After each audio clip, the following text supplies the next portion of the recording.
Señoritas, señores, ¿me escuchan? Sí, doctor, también sí se nota la pantalla. Listo. Muy bien, empezaremos entonces. Empezaremos a revisar lo que son las hormonas femeninas, ¿no? En este capítulo que tiene que ver con toda la fisiología reproductora femenina, ¿no? Ahora bien, empezamos con las hormonas sexuales en la mujer, considerando que en esto hay como tres grupos, ¿no? Aquellas hormonas sexuales secretadas por la hipófisis, la folículo estimulante, el luteinizante, y esta hormona gonadotrofina coriónica humana que hipofisiaria sería, ¿no? En realidad. Ahora bien, están luego las secretadas por los ovarios, estrógenos, principalmente estradiol, estriol, y los progestágenos, que son la progesterona. Y las secretadas por la placenta, ¿no? La hormona gonadotrofina coriónica vendría a ser, esta más bien es la hormona folículo, el que se llama. Bueno, es hormona gonadotrofina coriónica hipotalámica que se le llama. Ahora bien, como quiera, entonces hay este grupo de hormonas que se secretan y que son secretadas bajo el control del eje hipotálamo-hipófisis gonadal, ¿no? Que vendría a ser un eje. Ahora bien, desde el hipotálamo se va a secretar la hormona liberadora de gonadotrofinas coriónicas, no, perdón, la hormona liberadora de gonadotrofinas, que vendría a ser esta hormona, ¿no? Anteriormente estaba como H, pero es la hormona liberadora de gonadotrofinas. Actúa en el lóbulo anterior de la hipófisis, ¿no? Y es la que va a causar que la adenohipófisis libere folículo estimulante y hormona luteinizante. En caso de la mujer, bajo un ciclo que está definido, digamos, a nivel del hipotálamo y a nivel de la hipófisis, ¿no? Ahora, principalmente, por lo menos esta hormona liberadora de gonadotrofinas va a actuar sobre la adenohipófisis, en la hipófisis anterior. Y esto va a hacer entonces que se libere la hormona luteinizante, que actúa sobre los ovarios y que estimula la ovulación y el desarrollo del cuerpo amarillo. Eso por un lado. Y por otro lado, tenemos la hormona folículo estimulante, que actúa sobre los ovarios, ¿no? También estimulando el desarrollo de los folículos y la secreción de estrógenos. ¿Cómo se liberan estas hormonas? Lo vamos a ver dentro de un momento. Pero también hay la hipófisis posterior, claro, que no está bajo el control de esa hormona liberadora de gonadotrofinas, pero que sí tiene también secreción de hormonas que tienen que ver con el aspecto reproductivo. Y entre ellas está la oxitocina, ¿no? Que actúa a nivel del útero, estimulando la contracción y liberación de prostaglandinas, y también sobre las glándulas mamarias, que también tiene ese efecto de contracción, pero para la expulsión de la leche. Tendríamos que se llama, considerarla, ¿no? Y también dentro de la hipófisis anterior, debemos considerar la hormona prolactina, que actúa sobre las mamas, estimulando la producción de la leche. Ahora, la prolactina, diríamos, las hormonas folículo estimulante, luteinizante, la hormona prolactina, los estrógenos, la progesterona, la prolactina y la oxitocina están involucrados en la producción y secreción de la leche materna. Muy bien, nos vamos por un lado primero, ¿no? Básicamente, en lo que viene a ser este eje, ¿no? Desde el hipotálamo, adenohipófisis y las gónadas, ¿no? Ahora bien, como mencionamos, una vez que se libera la hormona folículo estimulante y luteinizante, estas van a actuar sobre el ovario. Y en el ovario va a haber la producción de hormonas que al final vendrían a ser las hormonas efectoras, las que van a permitir que se desarrolle las características sexuales femeninas y también se pueda dar la función reproductora en la mujer.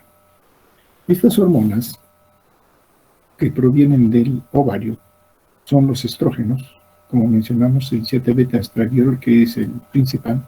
Está también la estrona, abundante en sangre, es cierto, pero que tiene menor efecto con respecto al 17-beta estradiol, y el estriol, que es más abundante. El estriol se le puede considerar inclusive como un metabolismo de los anteriores, ¿no? Los progestágenos, como mencionamos, la progesterona, pero también está la pregnenolona. En el proceso de síntesis, todos son esteroides, ¿no? Tienen esa misma estructura, entonces tienen una ruta de síntesis más o menos común. Y entre las fases en las cuales se producen estas hormonas, los estrógenos, progesterona, hay síntesis de andrógenos. Y por lo tanto los ovarios también producen andrógenos, en poca cantidad, en pequeñas cantidades ciertamente, pero están, ¿no? Empiezan con la androstenediona de hidrotestosterona, pero principalmente está la testosterona y dihidrotestosterona en pequeñas cantidades. Ahora bien, si tomamos en cuenta al conjunto de hormonas sexuales femeninas, podemos ver que hay como dos grupos, ¿no? Por un lado estaría la hormona folículo estimulante secretada por la vena hipófisis, que da lugar a que a nivel de los ovarios se produzca estrógenos, y esto tiene que ver con el desarrollo y desarrollo de las características sexuales secundarias y también con el ciclo sexual femenino, ¿no? Y por otro lado está la hormona luteinizante, que también se produce a nivel de la vena hipófisis, etcétera, pero trabaja con la progesterona. La primera trabaja con los estrógenos. Esta otra trabaja con la progesterona y también tiene efectos en distintas regiones corporales, sobre todo en los aparatos reproductivos y en el mantenimiento del embarazo. O sea, adecua todo lo que del organismo de la mujer para un posible embarazo. Y también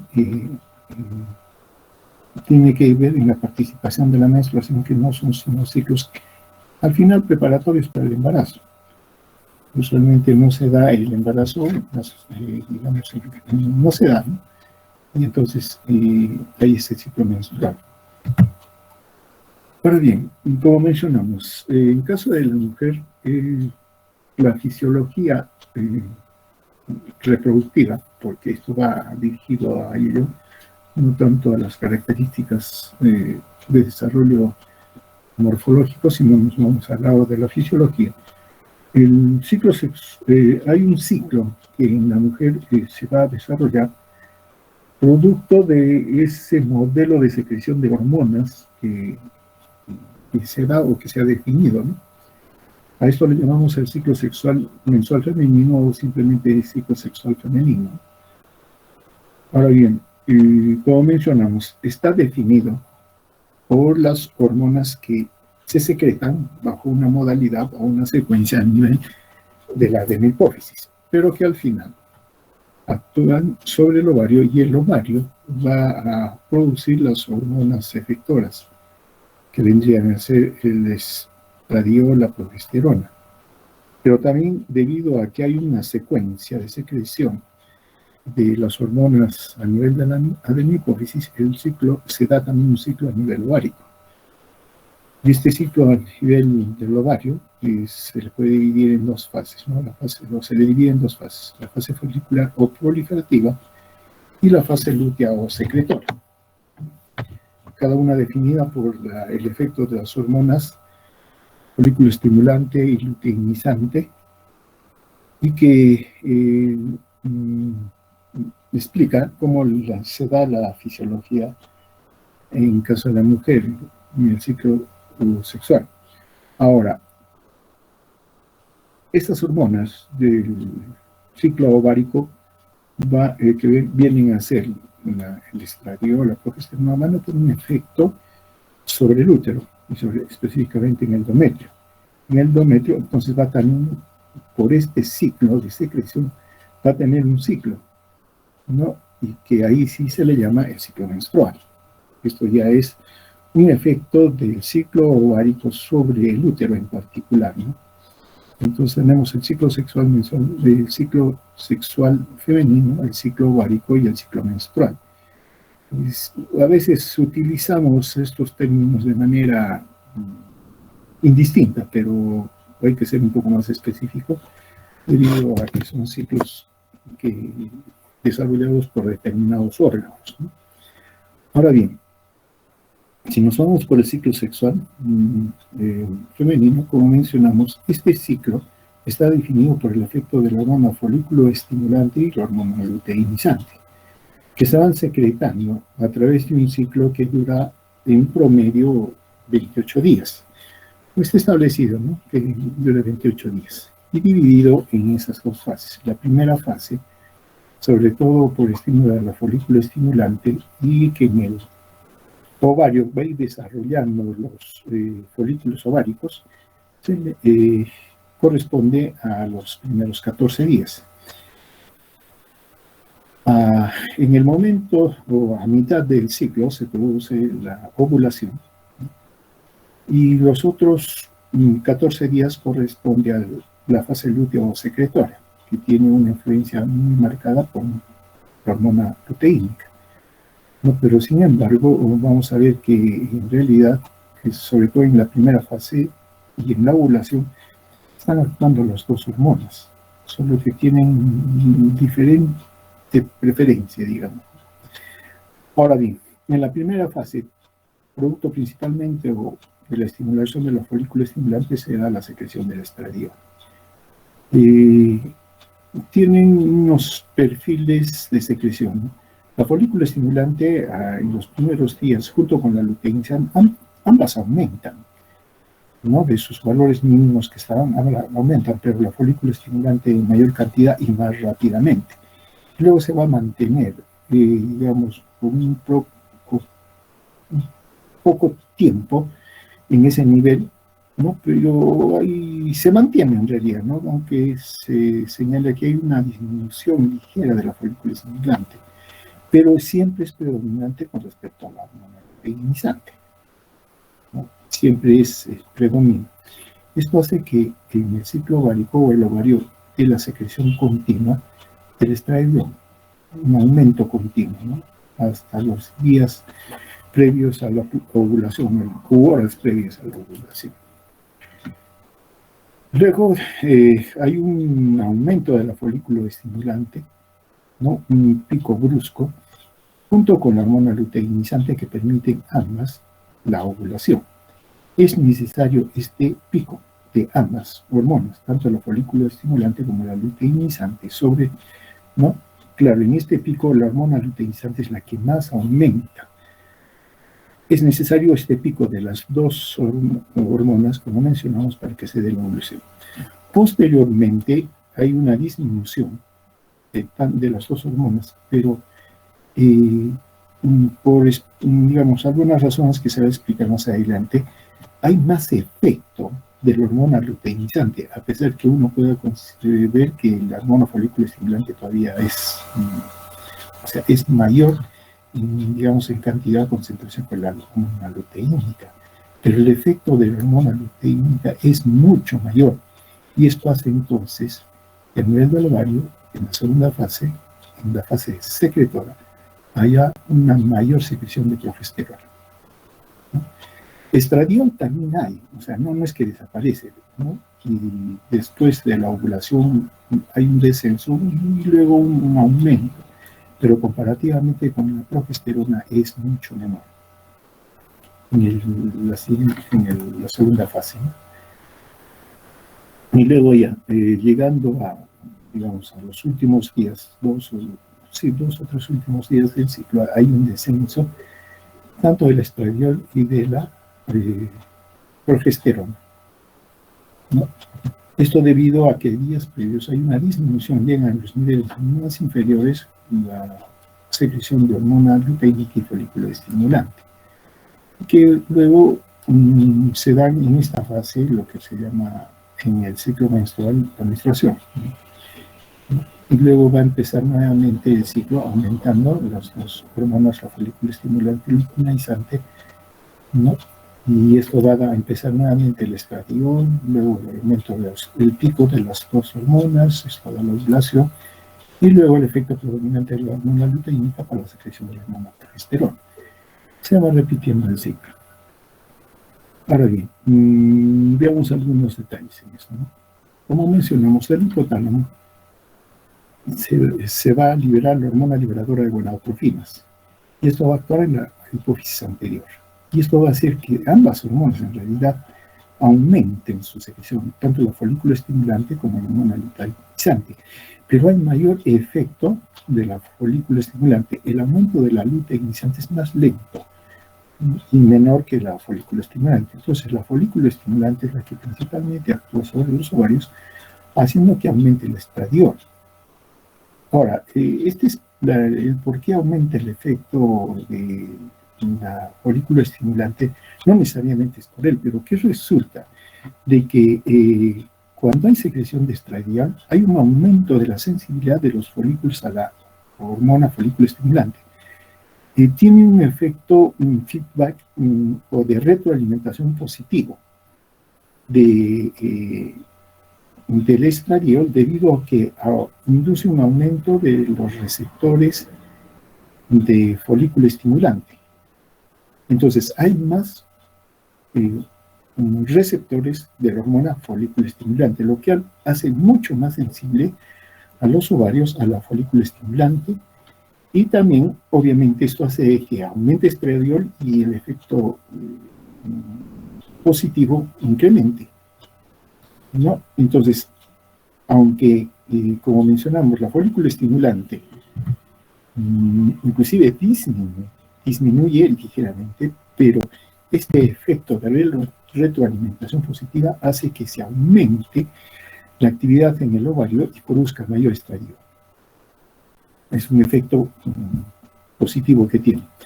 Ahora, entonces se aumenta la sensibilidad de los folículos a la folículo estimulante, y eso va a ir dando también al desarrollo de los folículos, ¿no?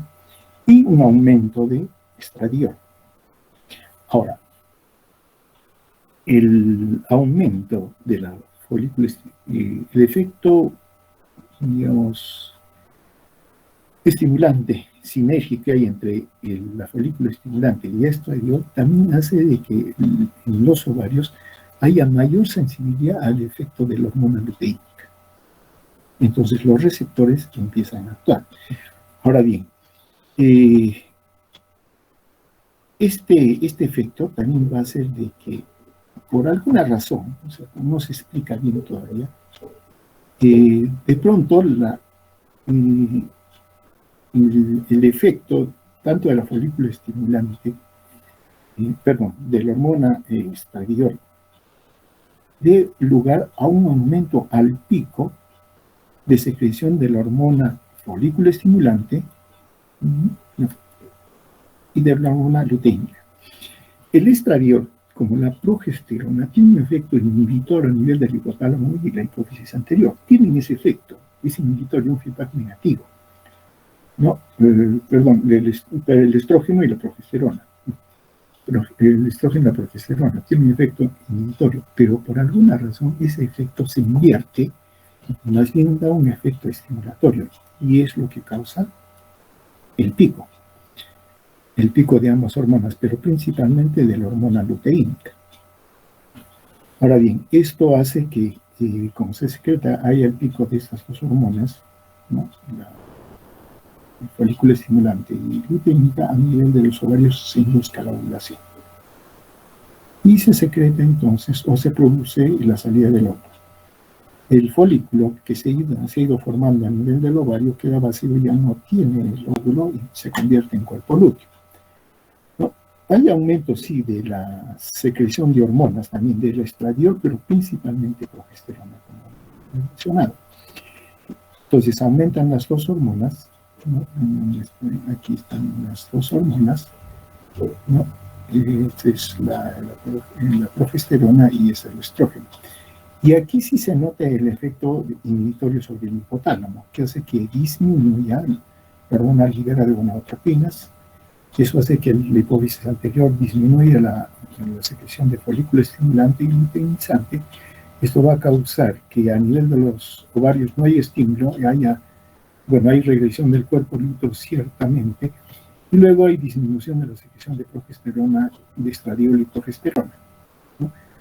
La disminución de estradiol y progesterona hace que disminuya la inhibición que ejercen estas dos hormonas sobre el hipotálamo. Entonces el hipotálamo empieza nuevamente con la liberación de la hormona liberadora de gonadotrofinas, al hipófisis anterior, aumenta la folículo estimulante y luteinizante. Esto actúa sobre los ovarios, el efecto positivo de tanto la folícula estimulante como el estradiol, y esto va a dar que también activen los receptores de hormona luteínica, se dé el pico y se dé el pico de secreción de ambas hormonas, y luego hay la ovulación nuevamente, ¿no? Y se tiene este ciclo continuo en el caso en el ciclo sexual femenino. Entonces, ciertamente en el ciclo de 28 días del ciclo sexual, en el día 14 se produce la ovulación, 14, 15, ¿no? En promedio. Ahora, ¿se considera normal? Sí, pero más por convención, no porque haya razones netamente fisiológicas o biológicas, ¿no? Se considera que el ciclo femenino, y ciertamente estamos considerando 28 días, pero puede ser más o menos 7. Inclusive algunos ponen hasta 8, ¿no? Pero es más o menos 7 generalmente considerado, ¿no? ¿Eso qué significa? Que el ciclo sexual puede ser de 21 días o puede ser de 35 días, ¿no? Si consideramos más o menos 7 días, ¿no? Y todavía se considera que es un ciclo normal, ¿no? Claro que hay una fuerte variación, definitivamente, ¿no? Pero se tiene esos márgenes para considerar el ciclo normal, ¿no? En el caso de mujeres, el ciclo sexual. Ahora bien, en este ciclo se va a dar la producción del óvulo, ¿no?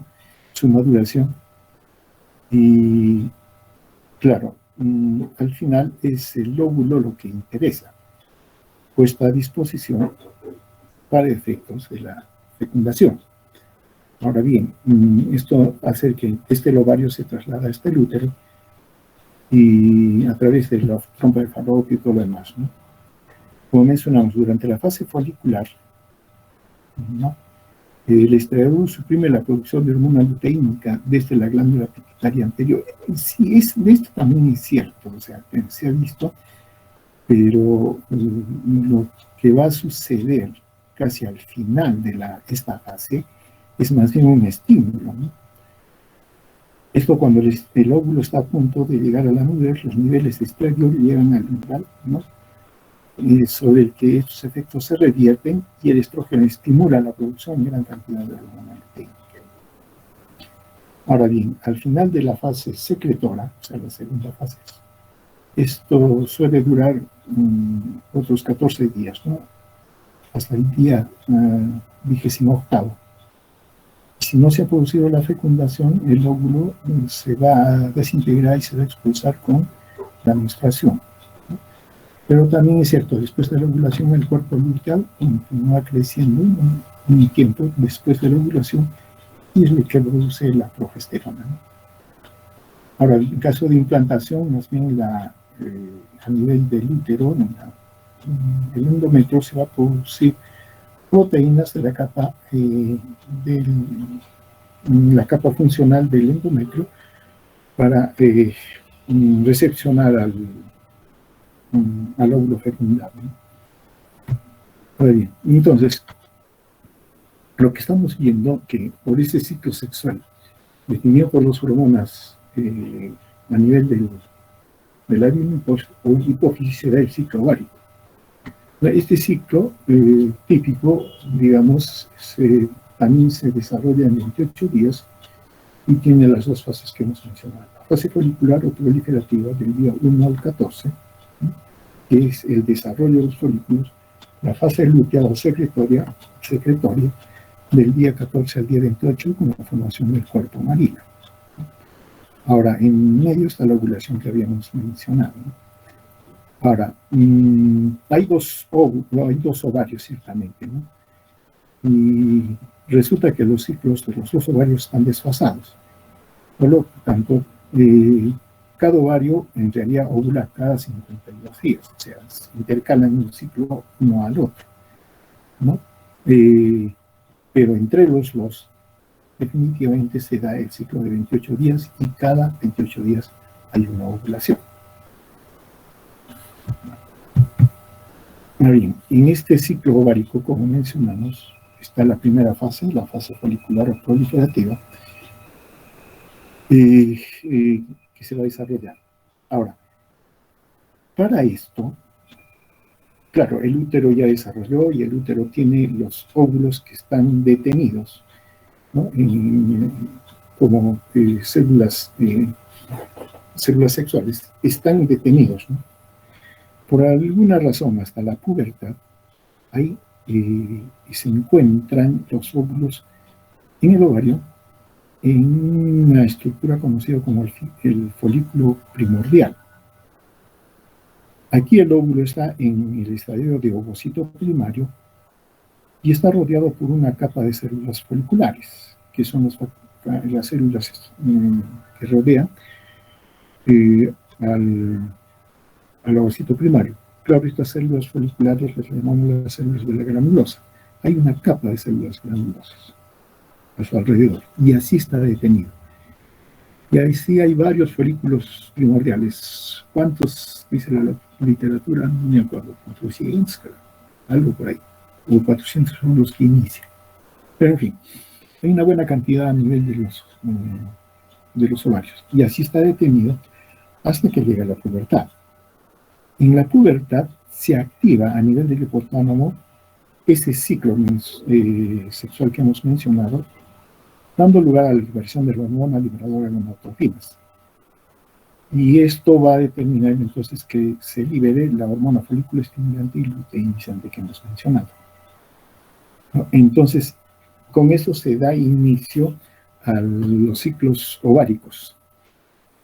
Y claro, aproximadamente a la edad de 12, bueno, antes de hasta 15 años, pero se está viendo que se está adelantando, ¿no? Ya empiezan a los 11, 12, 13 años, ya tienen su ciclo. Y la primera ovulación conocida como la menarquia. Al comienzo los ciclos son irregulares prácticamente, pero con el tiempo se van regularizando, ¿no?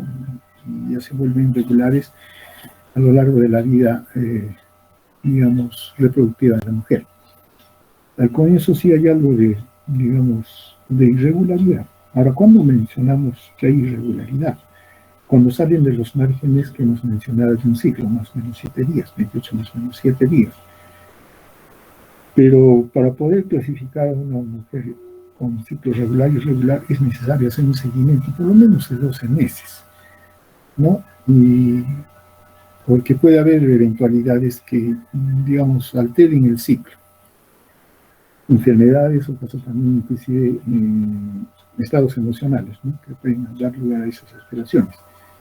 Entonces, pero eso es, digamos, por una razón. Pero decir si es irregular o irregular se necesita hacer ese seguimiento, ¿no?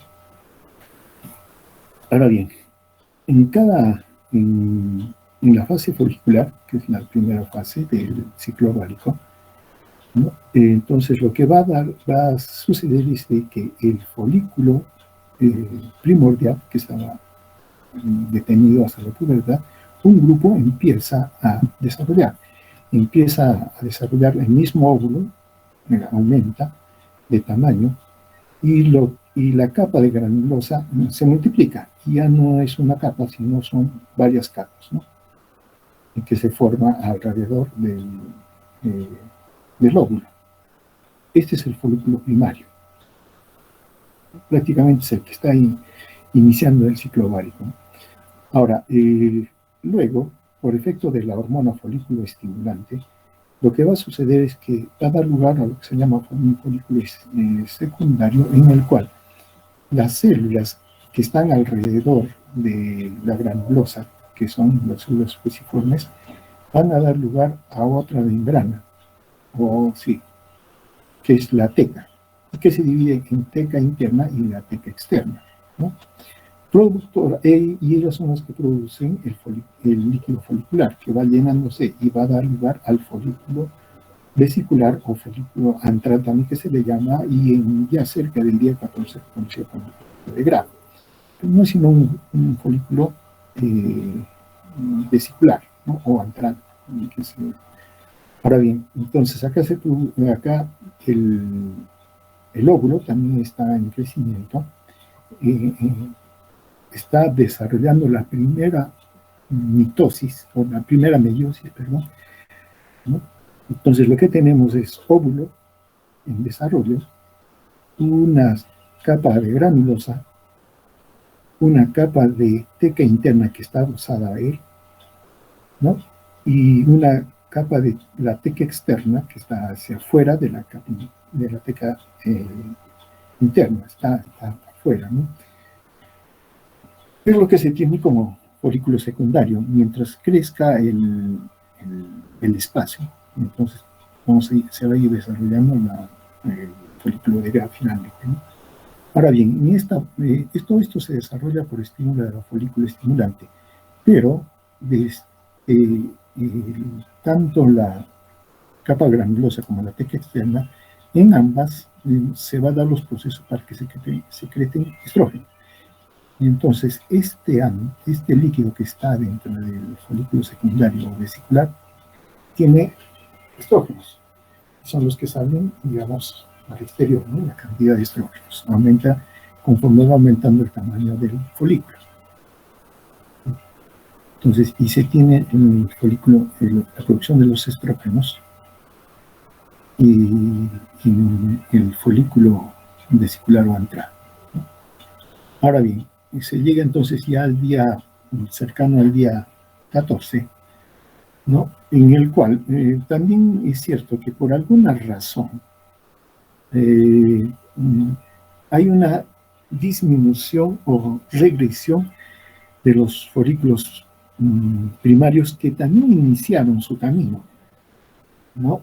Más o menos 6 a 12 iniciaron desde el folículo primordial, luego empezaron al folículo primario, unos 6 a 12, pero en esta fase lo que va a ir sucediendo es que los demás, solo uno va a llegar hasta el folículo maduro, el folículo de Graf, y los demás van a involucionar. Exactamente por qué será eso no se sabe. Aparentemente es el que gana, ¿no? El que más produce folículos, digamos, el que más tenga efecto por retroalimentación del endometrio y también la folícula estimulante es la que predomina. Porque si recuerdan, acá hay una disminución de la folícula estimulante. Entonces, los que no han alcanzado a desarrollar esa retroalimentación no van a poder seguir, porque la folícula estimulante está disminuyendo. Ahora, claro, no disminuye menos que la luteínica, ¿cierto? ¿No? Pero tiene efecto todavía predominante, no uno en eso. Pero como que ya a los demás no les daría el suficiente estímulo y por lo tanto regresiona. Entonces acá gana el que desarrolla más y logra autosostenerse con su retroalimentación positiva. Ese es el único que queda, ¿no? Como mencionamos, lo que va a sucederse es completar la meiosis 1, se elimina el primer cuerpo polar y se tiene el ovocito secundario. Y acá tenemos ya el ovocito secundario. Bueno, y se inicia la meiosis 2, ¿no? Que se va a detener en la metafase.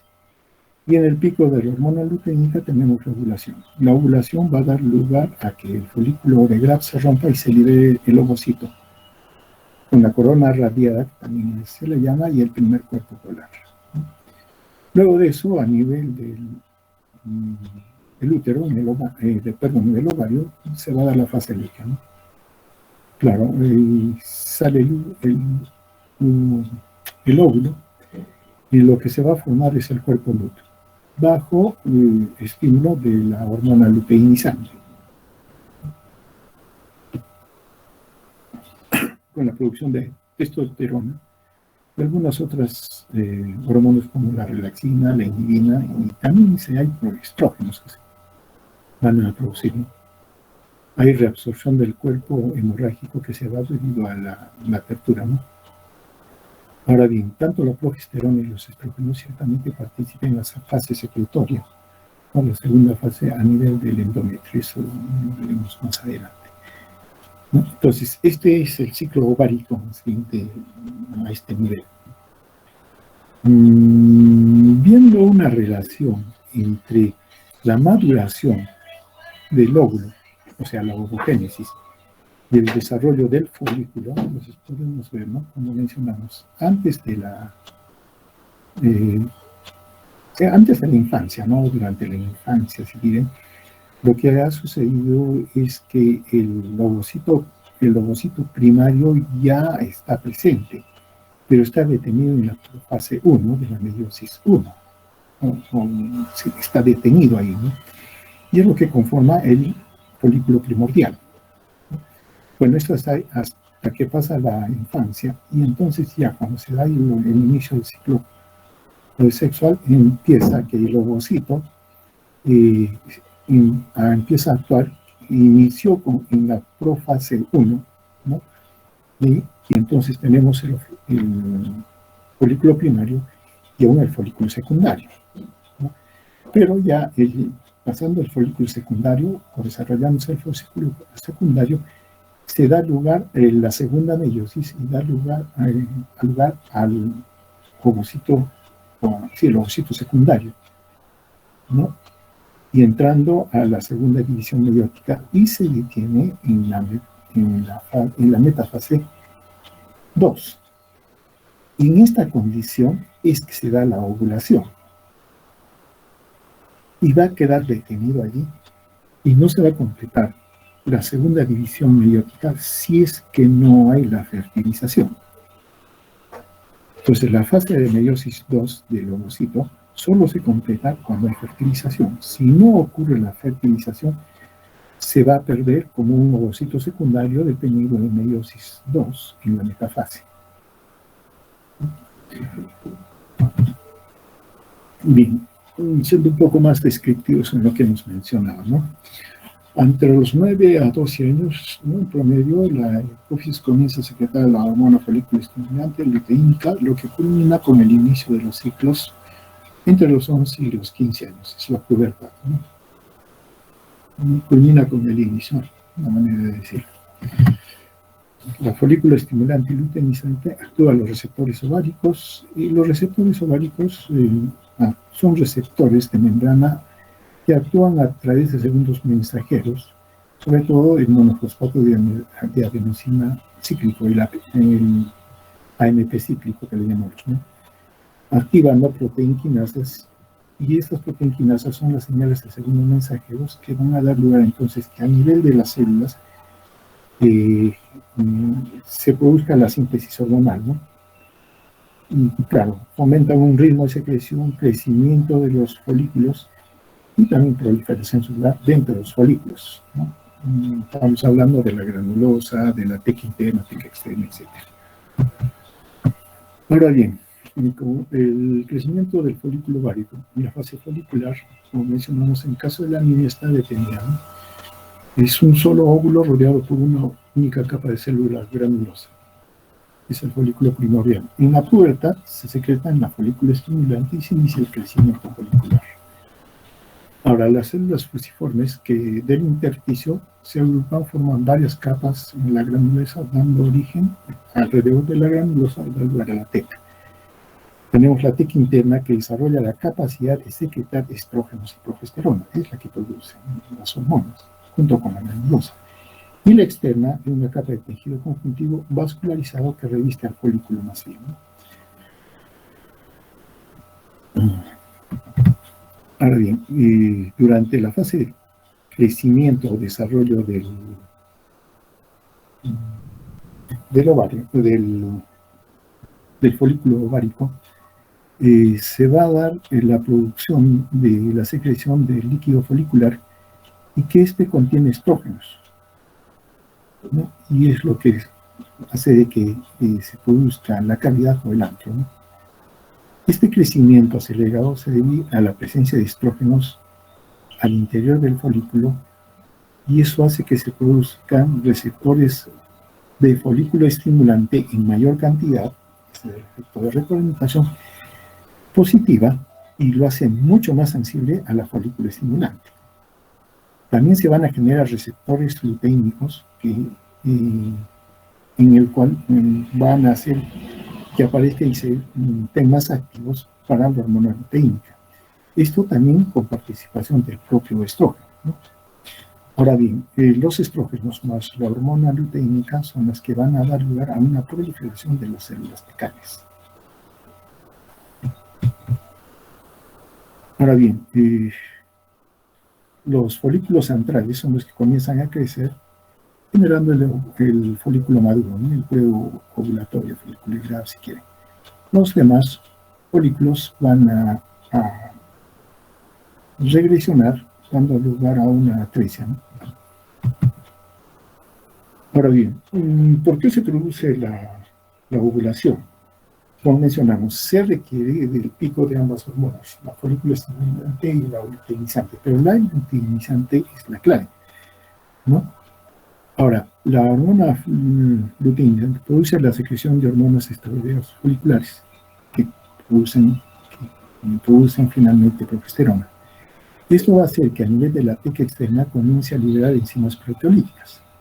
Debilitan la cápsula folicular, se hinchan con rapidez y rompen en un punto específico conocido como el estigma, ¿no?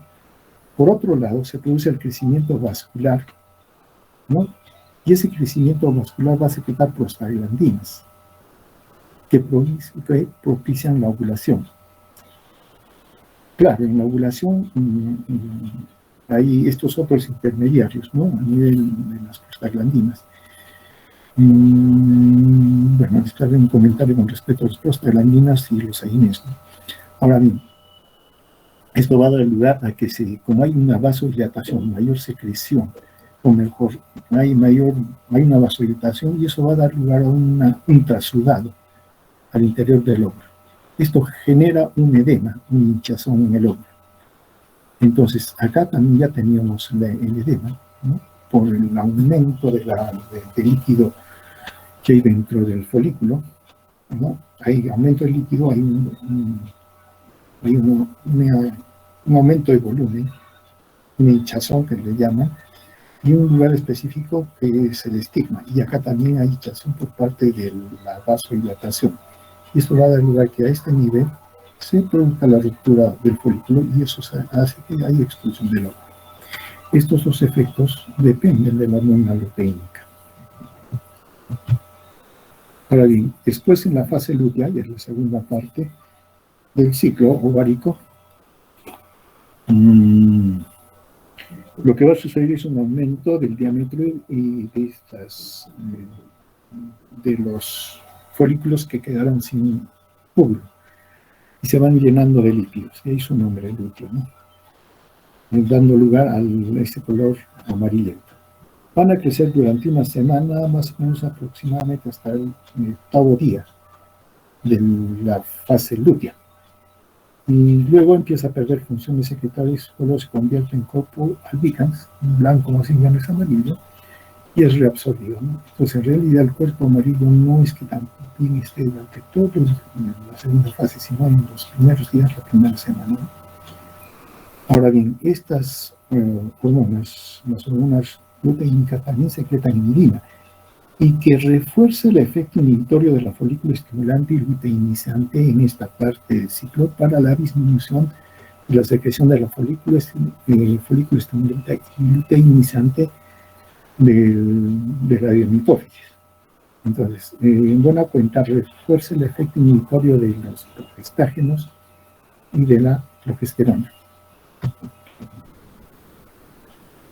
Bueno, un detalle a tener en cuenta es con respecto a la síntesis de los estrógenos y también de la progesterona, ¿no?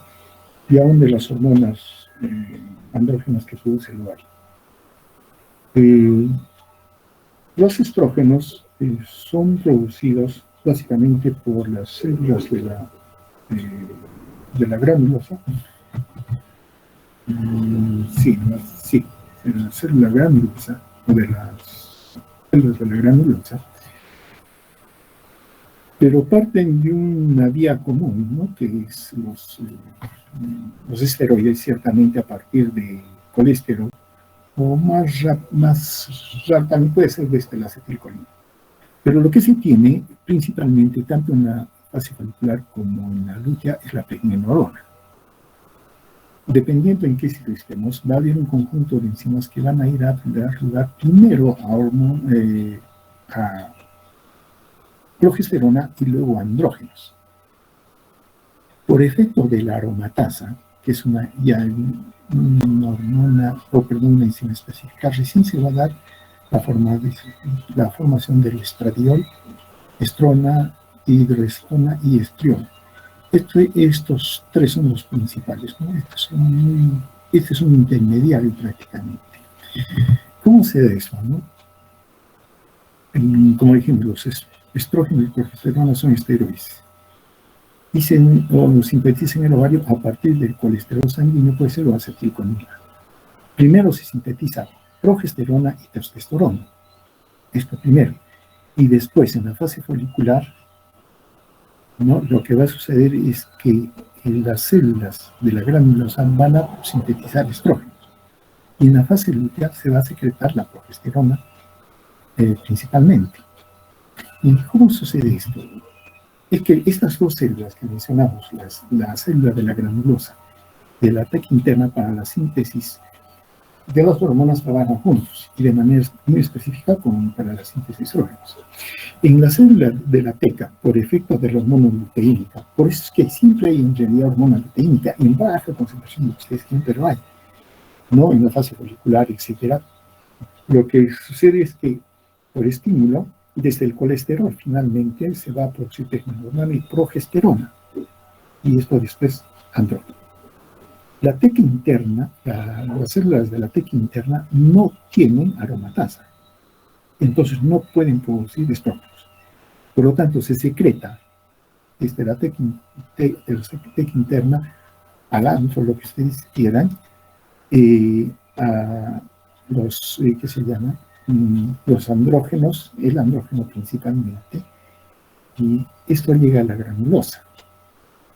En la granulosa, por estímulo de la hormona folículo estimulante que activa la aromatasa, se produce la síntesis de estrógeno. Y tenemos el estrógeno.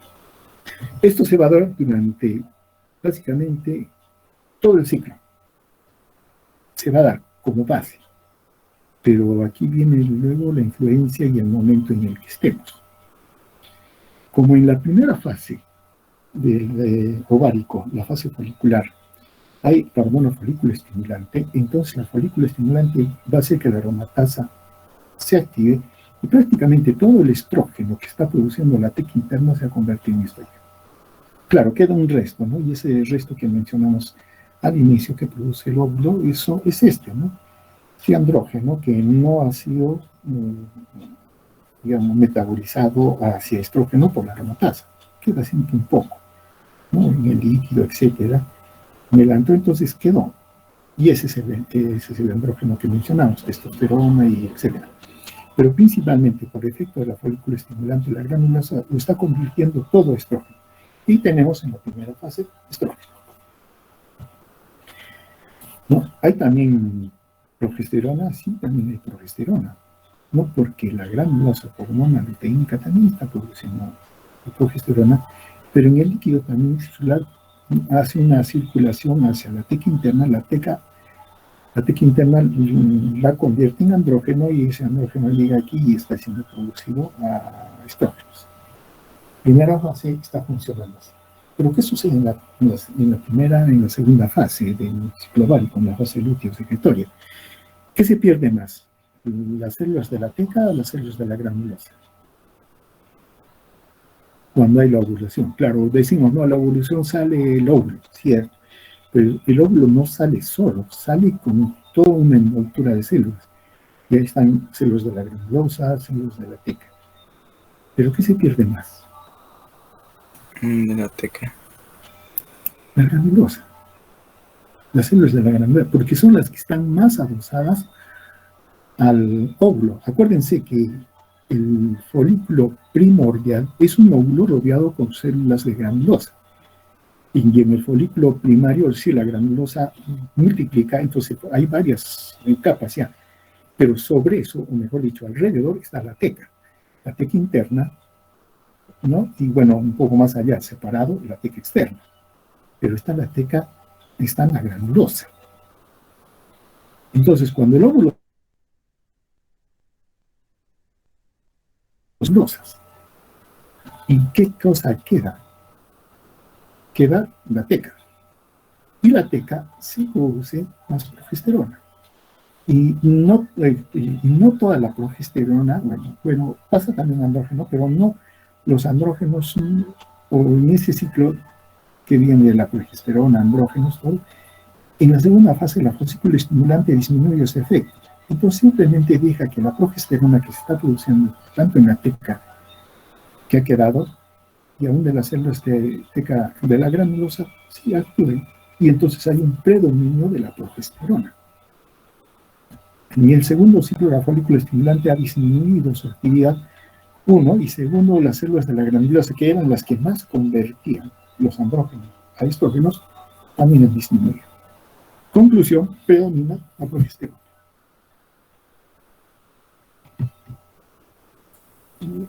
Bueno, como mencionamos, la hormona luteínica tiene un efecto sobre todo por las células de la teca, ¿no? Dando lugar a androstenediona y esta a testosterona. También claro, esto se deriva desde la progesterona, ¿no? Claro, el paso limitante es la pregnenolona. Ese es el paso limitante para la síntesis de las hormonas, no solamente de las hormonas que estamos mencionando. Ustedes han revisado cortisol, por ejemplo, y también es el paso limitante. Bueno, acá tenemos una ruta a progesterona, dihidroprogesterona, androstenediona, testosterona. Y por el otro lado, 17 dihidropregnenolona, dihidroepiandrosterona, androstenedio, testosterona. Y es la testosterona la que va a ser convertida por estímulo folículo estimulante en la célula granulosa al estradiol. Es lo que se quiere, ¿no? Ahora bien, claro, tenemos estrógenos, ya sabemos cómo se producen los estrógenos, los progestágenos, y hay algo importante también que hay que tomar en cuenta, y es la función hepática con respecto a la degradación de estrógenos, ¿no? Resulta que el hígado metaboliza los estrógenos, específicamente los conjuga, ¿no? Para formar glucurónicos, fosfatos, etc. Ahora bien, una quinta parte de estos se elimina por la bilis y el resto por la orina. Además, el hígado convierte el estradiol en estriol. Por eso mencionamos que es el estriol, en realidad viene a ser el metabolito de estos dos, ¿no? Del estradiol y del estrógeno. Ahora, esto lo hace el hígado, pero si el hígado no funciona, hay una disminución hepática, no hay quien metabolice, en este caso, los estrógenos. Y entonces los estrógenos quedan, dando lugar entonces a un hiperestrogenismo. O sea, un mayor efecto de las hormonas estrogénicas. Pero esta vez no porque haya habido un aumento de la producción, sino más bien una inhibición de su metabolización por parte del flor.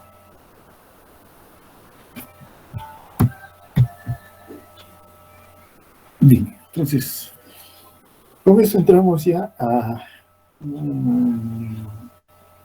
después del ciclo ovárico y la forma en que se producen las hormonas y el estrógeno y la progesterona, estas van hacia el útero, entonces lo que vamos a tener ahí más bien ya es el ciclo menstrual, ¿no? Y bueno, hay las dos fases que se conocen científicamente, pero también se puede dividir para desarrollar, digamos, o precisar algunos momentos del ciclo menstrual en otras fases, ¿no? Está la fase hemorrágica, ¿no? Que es el inicio de la menstruación, ¿no? Conformado por sangre y endometrio no coagulable, que vendría a ser en realidad la última parte del ciclo anterior. Luego viene la fase folicular, que va desde el primer día del periodo, o sea, después de la menstruación, hasta la ovulación. Esto por efecto de los estrógenos, ¿no?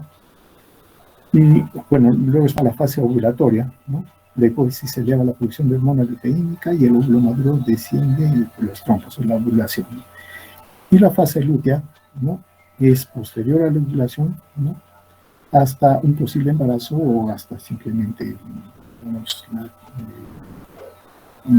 la siguiente fase hemorrágica, ¿no? O la fase hemorrágica, ¿no?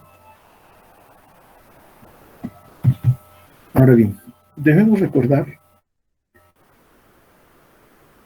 que a nivel del endometrio, el endometrio tiene dos capas, ¿no? La capa funcional y la capa basal. La capa funcional, formada por dos capas a su vez, ¿no? La capa esponjosa, la zona intermedia profunda, que es una zona intermedia, y luego está la zona compacta superficial, ¿no? Que es la más superficial, es una zona compacta, la que está acá arriba, entonces esta es la capa compacta, ¿no? Esta es la capa esponjosa que forma la capa funcional. Y esta es la capa basal, ¿no? Pero eso es el endometrio, ¿no? Ahora, la capa funcional es 2/3, ¿no? De superficiales del endometrio. Es la que prolifera y también es la que se desprende en cada ciclo, si es que no hay embarazo, ¿no?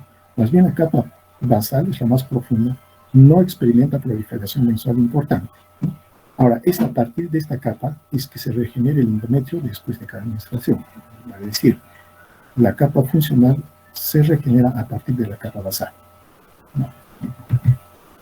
Bueno, este es simplemente el ciclo, ¿no? Se da el ciclo menstrual. Claro. Este ciclo menstrual, ¿no? Ahora, un ciclo de 28 días, digo, día de la ovulación es el día 14 de la mitad del ciclo. Se entiende de que, claro, en esta fecha el óvulo sale y resulta que pues, se está en condiciones para la fertilidad, ¿no? Para la fecundación. Ahora, considerando la ovulación, el sangrado y todo eso, se tiene estas fases, ¿no? Bueno, antes era 3 días, ahora se considera hasta 5 días de sangrado. Luego vienen los días infértiles previos a la ovulación, ¿no? Unos cuantos días le están dando, 1, 2, 3, 4, 5, 6 días prácticamente, pero sí, 6, 7 días, ¿no? Días fértiles, ¿no? Después de la ovulación, que vendría a ser el día 14, unos 2 días más se le considera, y luego vienen los días infértiles debido a la segunda fase del ciclo. Acá ya el óvulo no está, ¿no? Muy bien. ¿Por qué tanto tiempo, ¿no? Considerados como días fértiles? Si consideramos cuánto tiempo vive o tiene un tiempo de sobrevivencia el óvulo, ¿cuánto tiempo?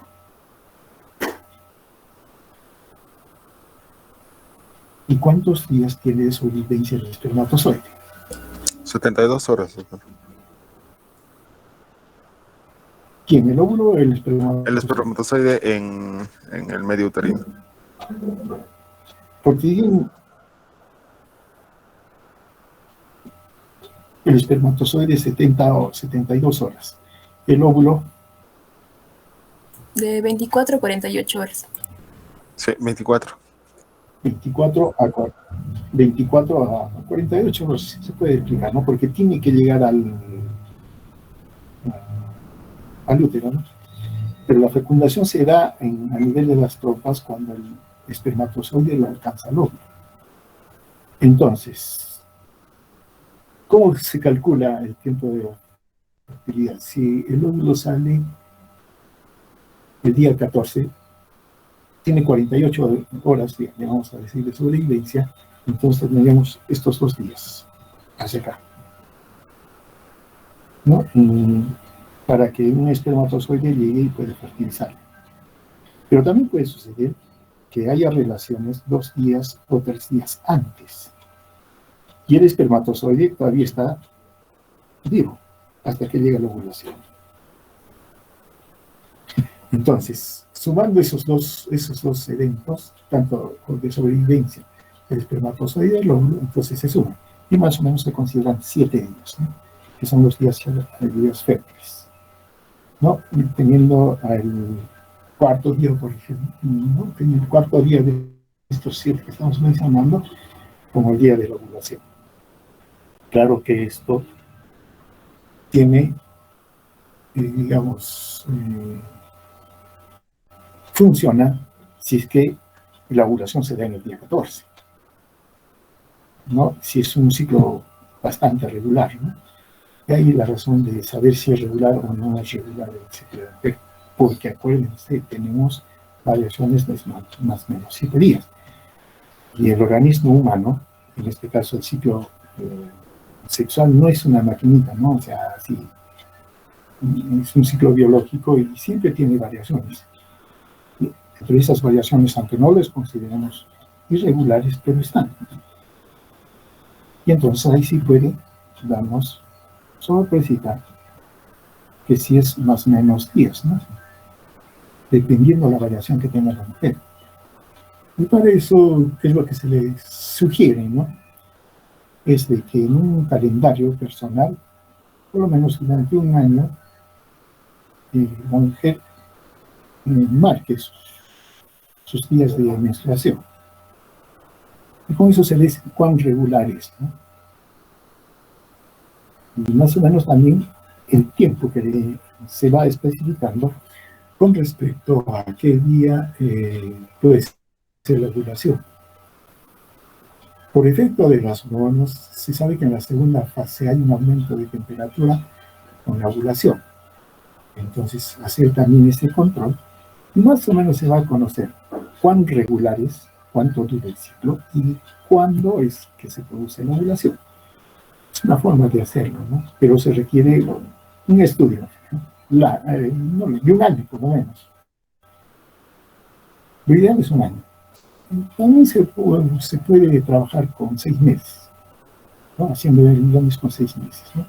Entonces ahí se tiene cuán regular es su ciclo, cuándo es la ovulación, ¿no? Y todos los detalles, ¿no? Y claro, esto sirve para efectos de llevar un control, digamos, control de la fecundidad, ¿no? En caso de la mujer. Si es regular y todo lo demás, claro, es aplicable, pero si no es así, bueno, está más difícil establecer un método de control simplemente por el ciclo menstrual, etc., ¿no?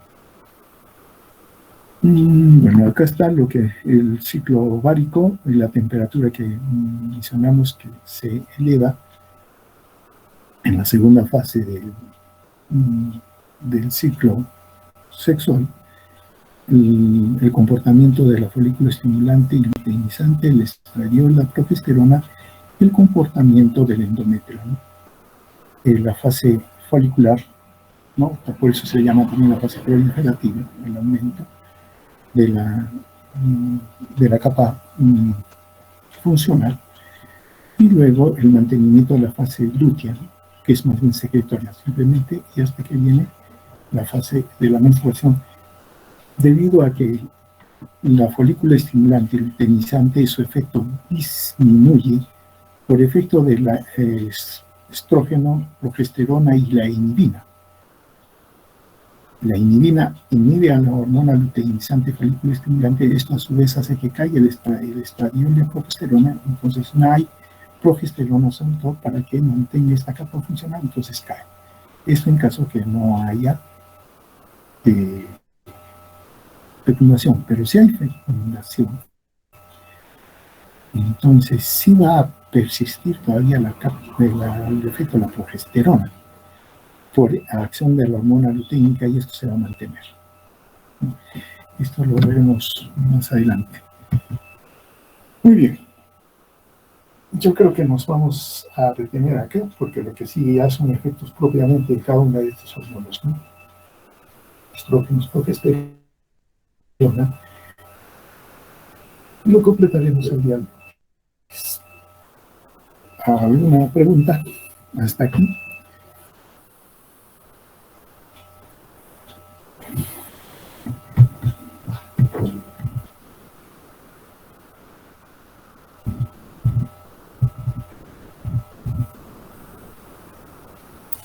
Creo que ninguna, doctor.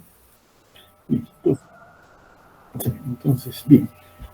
Más tarde les voy a colocar el tema de la práctica para el día lunes y martes. El día lunes vemos los efectos de las hormonas, tanto el progestógeno como el progestageno, porque tienen otros efectos aparte de la intervención que tienen en el ciclo que hemos mencionado, ¿no? Y listo. Muy bien. Entonces, por el día de hoy, hasta aquí llegamos.